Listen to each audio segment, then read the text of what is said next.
se a esquerda brasileira não tivesse criado um partido político chamado PT. Poderia ser só mais um partido político, se não tivesse uma liderança chamada Luiz Inácio Lula da Silva para fazer as mudanças com as críticas que temos, com todos os problemas. Não estou aqui falando do que ele falou, como é a história. Seria mais um partido. Mas como tudo isso confluiu, nós tivemos um país que foi capaz de eleger o sociólogo e depois o operário, cada um deixando alguma contribuição, mas deixando ainda muito para fazer, sobretudo nos aspectos da justiça social, da sustentabilidade e de uma nova visão de país.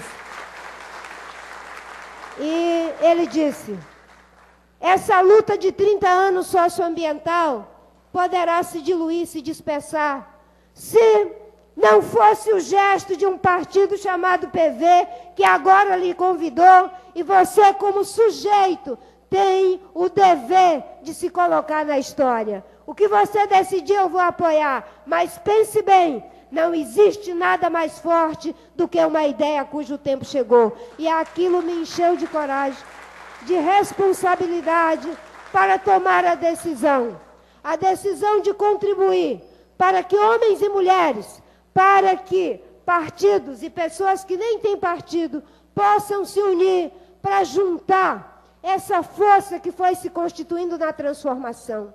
O que é o desenvolvimento sustentável? O desenvolvimento sustentável, companheiros, é como usarmos com sabedoria os recursos naturais que temos hoje, de forma que nós possamos entregar esses recursos em melhores condições até do que recebemos para os nossos filhos, netos e bisnetos. Existe um provérbio africano que diz que a terra nós não deixamos de herança para os nossos filhos.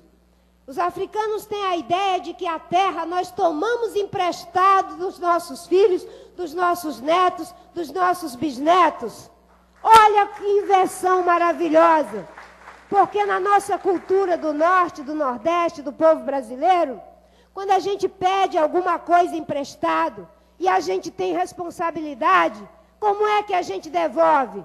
A gente devolve nas mesmas condições, ou melhor, eu me lembro que o meu pai, ele não tinha dinheiro para comprar um cavalo, para puxar a borracha, quando a gente fazia a borracha lá no meio do mato.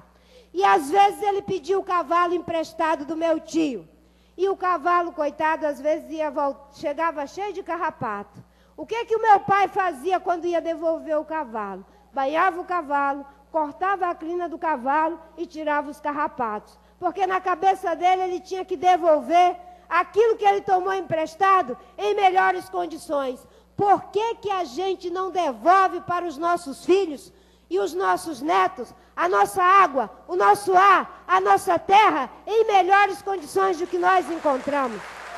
Esse é o desafio que o governador Serra não foi capaz de perceber, que a nossa ministra Dilma não foi capaz de perceber, e mesmo o nosso presidente Lula, com toda a perspicácia que tem, não foi capaz de perceber. Eles ainda põem meio ambiente em desenvolvimento como oposição. O máximo que conseguem é dizer, vamos compatibilizar as duas coisas. O que é que a gente compatibiliza?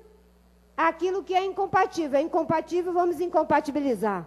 Nós vamos ter que atravessar esse século resolvendo a seguinte equação. Como integrar meio ambiente e desenvolvimento numa mesma equação?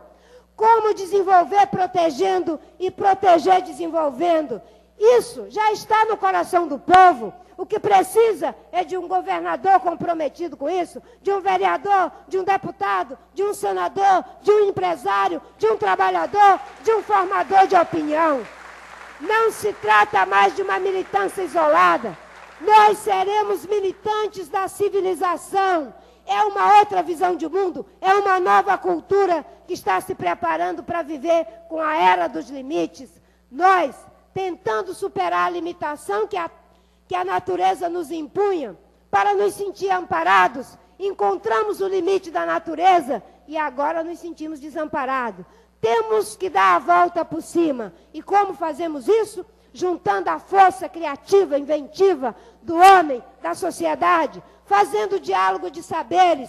O Edgar Morin diz que a mudança no começo é apenas um desvio. Nós temos que prestar atenção para saber qual é o desvio que nós queremos prosperar. Talvez essas companheiras produtoras, no começo, elas eram apenas um desvio. Hoje estão produzindo e vieram aqui me entregar o presente das flores. No começo, o Partido Verde foi apenas um pequeno desvio. Hoje é um partido de 24 anos. E o que nós estamos dizendo aqui, daqui a 20, 30, 40 anos, nós poderemos dizer, naquele dia, na Câmara de Vereadores, lá em Pernambuco, no estado de Pernambuco, nós decidimos que iríamos contribuir para que o planeta fosse sustentável, para que o Brasil fosse sustentável. E esse presente que nós decidimos agora será o passado que os nossos filhos, que os nossos netos haverão de se orgulhar, porque se fizermos diferente, talvez sequer eles tenham a chance de estar aqui para se envergonhar. Muito obrigado, que o Brasil possa fazer jus à potência ambiental que ele já é.